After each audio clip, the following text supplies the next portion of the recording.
हरे कृष्णा भारतवर्ष, कैसे हो सारानु। I hope सब बढ़िया होंगे, कुछ न कुछ कर रहे होंगे, राइट। सो आज हम आपके लिए लेकर आए हैं इंडियन पॉलिटी के टॉप 30 क्वेश्चन। जी गाइस, ये बहुत इंपॉर्टेंट सेशन रहने वाला है। इसमें हम टॉप 30 क्वेश्चन तो आज करने ही वाले हैं, साथ ही साथ जो क्वेश्चन के साथ अदर इम्पोर्टेंट फैक्ट भी निकल के आएंगे, तो लगभग 60 क्वेश्चन तक हो जाएंगे, क्योंकि ये सेशन जो है एसएससी रेलवे के लिए फुल्ली डेडिकेटेड है। सो एंड तक बने रहिएगा। Without wasting any time, let's get started. So first question हमारे सामने है, वो है कि किस अधिनियम के तहत गवर्नर जनरल को पहली बार अध्यादेश जारी करने की शक्ति प्रदान की गई। तो याद रखना, ये जो शक्ति दी गई थी वो 1861 ईस्वी का भारत परिषद अधिनियम के तहत दी गई थी। ये चीज़ ध्यान रखें कि जो गवर्नर जनरल को अध्यादेश जारी करने की शक्ति दी गई थी 1861 ईस्वी के पहले नहीं थी, यानी 1861 ईस्वी का जब अधिनियम आया था ये, इसके बाद ही ये दी गई थी गवर्नर जनरल को, ये ध्यान रखें। नेक्स्ट है, मूल संविधान में कुल कितने भाग थे। तो मूल संविधान में भाग पूछें, मूल संविधान का मतलब है कि जब 1950 संविधान बन के तैयार हुआ था उस टाइम, है ना, तो उस टाइम बात करें तो 22 भाग थे। अगर पूछा जा सकता है कि वर्तमान में कितने, ये तो उस समय की बात है, लेकिन वर्तमान में तो याद रखना है वर्तमान में ही इतने ही है, अभी कोई चेंजेस नहीं हुआ। लेकिन एक चीज़ चेंज हुई है, क्या कि मूल संविधान में जो अनुसूचियाँ थी वो थी 8, लेकिन वर्तमान में हो गई है 12, यानी 4 बढ़ चुकी है। तो ये ध्यान रखें, कई बार पूछा जाता है। नेक्स्ट है, संविधान सभा में एकमात्र मुस्लिम महिला सदस्य कौन थी। तो इम्पॉर्टेंट है, तो याद रखें बेगम एजाज रसूल। कौन थी? बेगम एजाज रसूल जो थी वो संविधान सभा में एकमात्र मुस्लिम महिला सदस्य थी, तो याद रखें। और वैसे सदस्यों की संख्या कितनी थी महिलाओं की, तो याद रखें 15 थी, 15 में एक मुस्लिम यही थी एकमात्र। ध्यान रखें, काफ़ी इंपॉर्टेंट क्वेश्चन है ये। नेक्स्ट है, संविधान सभा की 5वीं अनुसूची में किसका उल्लेख है। यानी मैंने अभी डिस्कस किया था ऊपर हाल ही कि संविधान में टोटल 12 अनुसूचियाँ वर्तमान में, उनमें से एक अनुसूची है 5वें नंबर की।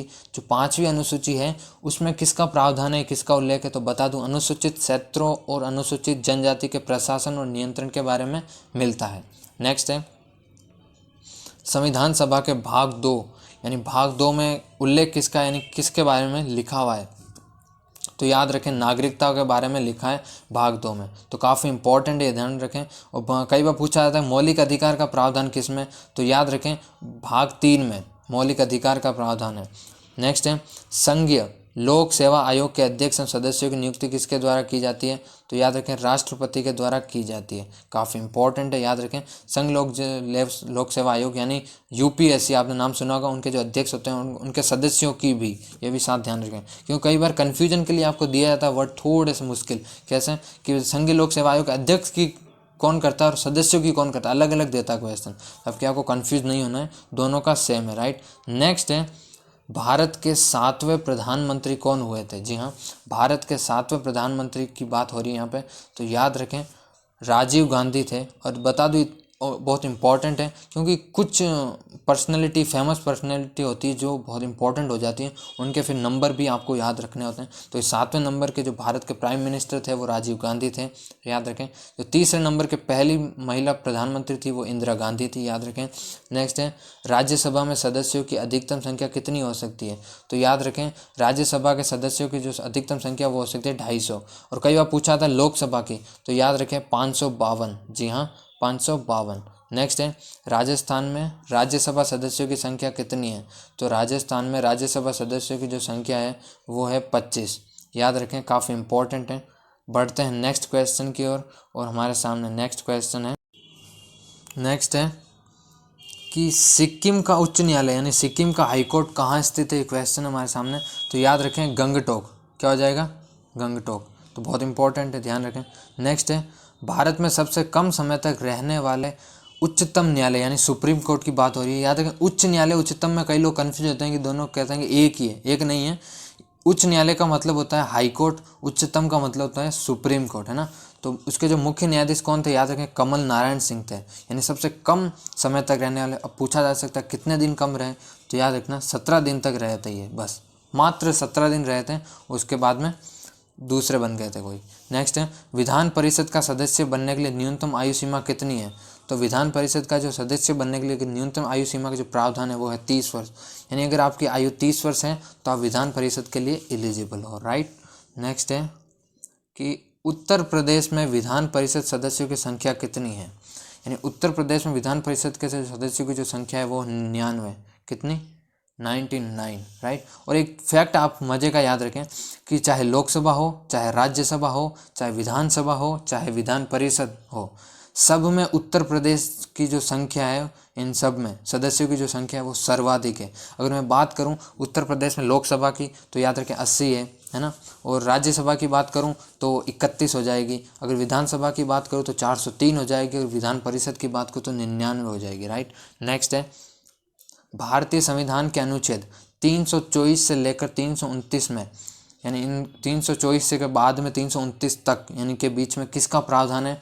तो इन सब में निर्वाचन आयोग के बारे में उल्लेख मिलता है। तो काफ़ी इंपॉर्टेंट, ध्यान रखें, निर्वाचन आयोग का जो उल्लेख है अनुच्छेद 324 से 329 के बीच मिलता है। या कई बार सिंपली इस क्वेश्चन को ऐसे भी पूछा जाता है कि अनुच्छेद 324 का संबंध किससे है, तो वो निर्वाचन आयोग हो जाएगा ना, क्योंकि इनके बीच का संबंध पूछा ना तो फिर ऑब्वियसली निर्वाचन आयोग ही होगा पूरा।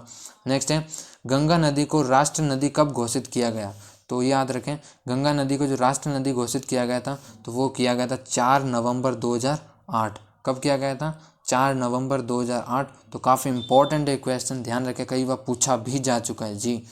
नेक्स्ट है, किस संविधान संशोधन के तहत 11वीं अनुसूची को जोड़ा गया? तो याद रखें, जो संविधान संशोधन की 11 अनुसूची को जोड़ा गया वो था 73वां संविधान संशोधन। जी हाँ, 73वां संविधान संशोधन के तहत 11वीं अनुसूची को जोड़ा गया। नेक्स्ट है, काफ़ी इंपॉर्टेंट है और सिंपल क्वेश्चन है, आपने अक्सर इस क्वेश्चन को तो पढ़ा क्या बेसिकली देखा होगा, है ना। भारतीय जनता पार्टी यानी बीजेपी के जो चुनाव चिन्ह है वो क्या है? तो आपने देखा होगा कमल है वो। तो इस क्वेश्चन कुछ भी याद करने लायक नहीं है। नेक्स्ट है, भारतीय राष्ट्रीय कांग्रेस का चुनाव चिन्ह यानी कांग्रेस का आपने देखा होगा पंजा होता है, राइट। नेक्स्ट है कि प्रथम वित्त आयोग के अध्यक्ष कौन थे? तो प्रथम वित्त आयोग के अध्यक्ष के बारे में बात हो रही है तो याद रखें केसी नियोगी। कौन हो जाएगा? केसी नियोगी, राइट। नेक्स्ट है, नीति आयोग की स्थापना कब की गई थी? तो जो नीति आयोग की स्थापना की गई थी वो की गई थी 1 जनवरी 2015।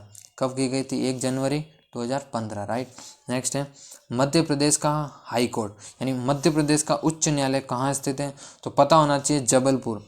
अब कई लोगों के मन में एक डाउट होता है कि भाई जो उच्च न्यायालय होते हैं ना वो हमेशा राजधानी में होते हैं। ऐसा कोई फिक्स नहीं है, क्योंकि ऊपर हमने डिस्कस किया था सिक्किम का गंगटोक में, और उल्टा ये भी हुआ कोइंसिडेंट कि गंगटोक राजधानी भी निकली, है ना। तो लेकिन ऐसा नहीं है, इसलिए इस क्वेश्चन को मैंने ऐड करना सही समझा कि मध्य प्रदेश की राजधानी वैसे भोपाल है, लेकिन यहाँ पर जो हाई कोर्ट है वो जबलपुर में स्थित है, राइट। आई होप आपके डाउट क्लियर हुआ होगा। नेक्स्ट है, आंध्र प्रदेश में राज्यसभा सदस्यों की संख्या कितनी है? तो यहाँ पर सिंपल आंसर होगा जितनी राजस्थान की है, कि राजस्थान की कितनी है? 25। तो आंध्र प्रदेश की भी 25। नेक्स्ट है, लोकसभा क्या है? तो बता दूं, लोकसभा एक संसद का एक अंग है वैसे, है ना। संसद का एक जो सदन है और एक निम्न सदन भी है और एक अस्थायी सदन भी है। और जो राज्यसभा पूछ ले कि राज्यसभा क्या है, तो याद रखना है वो उच्च सदन है और स्थायी सदन है। नेक्स्ट है, स्थायी सदन क्यों है? तो याद रखें उसे भंग नहीं किया जा सकता और लोकसभा को भंग किया जा सकता है। नेक्स्ट है, भारतीय संसद के कितने अंग होते हैं?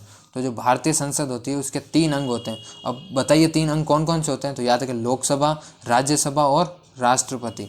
नेक्स्ट है कि भारतीय संसद के कितने सदन होते हैं? तो सदन पूछा है तो 2। तो ऊपर हमने डिस्कस किया था उच्च सदन और निम्न सदन। उच्च सदन कौन सा? राज्यसभा। लोकसभा कौन सा? निम्न सदन। तो नेक्स्ट है, भारतीय संविधान के किस अनुच्छेद में संसद का उल्लेख है? तो संसद का वर्णन किस में मिलता है? याद रखें आर्टिकल 79 यानी अनुच्छेद 79 में मिलता है संसद का उल्लेख। नेक्स्ट है, भारतीय संविधान में राष्ट्रपति पद का प्रावधान कहाँ से लिया गया? Very very important question for competitive exam, बहुत ज़्यादा इंपॉर्टेंट है, इससे तो नहीं भूलना किसी को भी। क्योंकि पद देखो, राज्यपाल हो गया, राष्ट्रपति, उपराष्ट्रपति, प्रधानमंत्री, ये पद किस देशों से लिए गए ये जरूर ध्यान रखें बस, है ना। बाकी इसमें बहुत सारे प्रावधान किए गए हैं, तो फिलहाल ये ध्यान रखें अमेरिका इसका करेक्ट आंसर होगा। और आज का हमारा आखिरी सेगमेंट और आखिरी 3 क्वेश्चन कर लेते हैं। नेक्स्ट है, संविधान के प्रारूप पर जो प्रारूप समिति थी उस पर कितने दिन बहस हुई थी? यानी प्रारूप समिति नहीं है, सॉरी, ये प्रारूप ही है। वैसे प्रारूप से याद आ गया, प्रारूप समिति के जो सदस्य थे वो 7 थे और इसकी जो अध्यक्ष थे वो याद है कि डॉक्टर भीमराव अम्बेडकर थे। और फिलहाल इस क्वेश्चन की नज़र डालें तो 114 दिन इसका करेक्ट आंसर होगा। नेक्स्ट है, डॉक्टर राजेंद्र प्रसाद को संविधान सभा का स्थायी अध्यक्ष कब चुना गया? तो याद रखें 11 दिसंबर 1946 को इनको संविधान सभा का स्थायी अध्यक्ष चुना गया, राइट। नेक्स्ट है, किस अधिनियम के तहत भारत में लोक सेवा आयोग के गठन का प्रावधान किया गया? तो यानी यूपीएससी का जो गठन का जो प्रावधान था वो 1919 ईस्वी के भारत शासन अधिनियम के तहत किया गया था।